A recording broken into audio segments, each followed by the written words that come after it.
जय हिंद फ्रेंड्स, आज की क्लास में देखते हैं गंगा का उद्भव। गंगा कैसे बनती है? गंगा देखते कैसे बनती है। बद्रीनाथ में एक है संतोपत ग्लेशियर। संतोपत ग्लेशियर, तो ये है संतोपत ग्लेशियर बद्रीनाथ का। इस ग्लेशियर बर्फ का ढका हुआ पहाड़ होता है, जहाँ से बर्फ का ढका हुआ बहुत बड़ा पहाड़ होता है, जहाँ से नदियों का उद्गम होता है।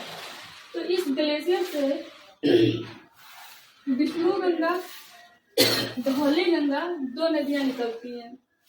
दो नदियां निकल के मिलती हैं विष्णु प्रयाग में। जब ये विष्णु प्रयाग में मिलती हैं तो भूगोल के हिसाब से नियम है कि जब दो नदियों का संगम होता है तो अगर दोनों नदियों का चौड़ाई और गहराई समान है तो इसके बाद जो तीसरी नदी बनेगी तो उसका कोई नया नाम रखना पड़ेगा।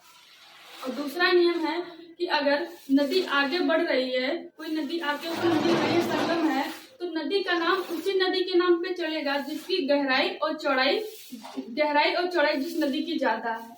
तो उसी हिसाब से दोनों की जब थी तो नाम चेंज करके अलकनंदा का नाम रखा गया। तो विष्णु प्रयाग से निकलती है अलकनंदा नदी। अलकनंदा दोनों को लेते हुए पहुंचती है नंद प्रयाग में। नंद प्रयाग में एक नदी अलकनंदा के बाएं छोर से आके मिलती है नंदाकिनी नदी। नंदाकिनी नदी आके नंद प्रयाग में अलकनंदा से मिल जाती है। ये अलकनंदा फिर इसको लेते हुए आगे बढ़ती है तो पहुंचती है देवप्रयाग में। देवप्रयाग में इसके बाएं छोर से एक नदी आती है पिंडार नदी। पिंडार नदी आके कर्णप्रयाग में मिल जाती है। फिर अलकनंदा पिंडार नदी को लेते हुए पहुंचती है रुद्रप्रयाग में। रुद्रप्रयाग में अलकनंदा के दाएं छोर से एक नदी आती है केदारनाथ से निकलने वाली एक नदी है मंदाकिनी नदी।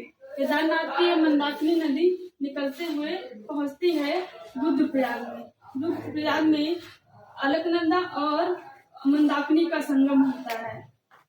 फिर इस प्रकार अलकनंदा निकलते हुए पहुंचती है देवप्रयाग में। देवप्रयाग में इसके दाएं छोर से एक नदी निकलने वाली है भागीरथी। भागीरथी गंगोत्री ग्लेशियर से निकलती है।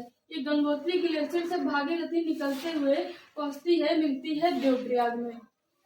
देवप्रयाग में मिलने के बाद जब अलकनंदा और भागीरथी की जो चौड़ाई गहराई थी यहाँ पे दोनों की समान थी। अब भूगोल का नियम लागू हो जाएगा कि जब दोनों की चौड़ाई और गहराई समान है तो मिलने संगम के बाद निकलने वाली नदी का नाम कोई नया नाम रखना पड़ेगा। इस कारण जो आगे नदी बढ़ी तो उसका नाम गंगा पड़ा। इस प्रकार यहाँ से गंगा नदी कई नदियों से मिलकर बनी है। गंगा इस प्रकार अपनी छोटी सहायक नदियों को लेते हुए गंगा, यमुना और सरस्वती फिर जाके इलाहाबाद के प्रयागराज में तीनों का संगम होता है। इस प्रकार गंगोत्री से ना निकलकर गंगा इतनी सारी नदियों से मिलती है। साधारणतः लोग कहते हैं कि गंगा गंगोत्री से निकलती है, लेकिन गंगा गंगोत्री से नहीं, गंगा इतनी सारी नदियों से मिल के बनती है। इसमें एक पॉइंट है कि कहा जाता है गंगा नदी में कभी कोई कीड़ा नहीं पड़ता, गंगा नदी का पानी कभी खराब नहीं होता।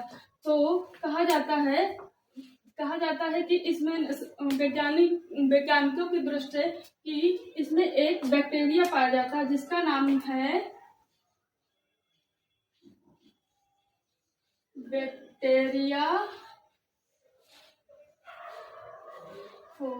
बैक्टीरिया फोस नामक एक बैक्टीरिया पाया जाता है जो इस गंगा नदी के पानी की गंदगी को खत्म कर देता है। इस कारण इसका जल ज्यादा स्वच्छ माना जाता है, ज्यादा दिन तक चल जाता है।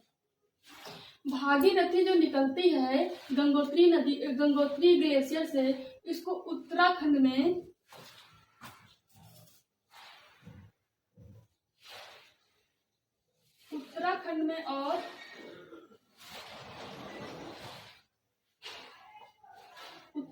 और बंगाल में भागीरथी को ही गंगा कहते हैं। भागीरथी को इन दोनों राज्य में गंगा कहते हैं।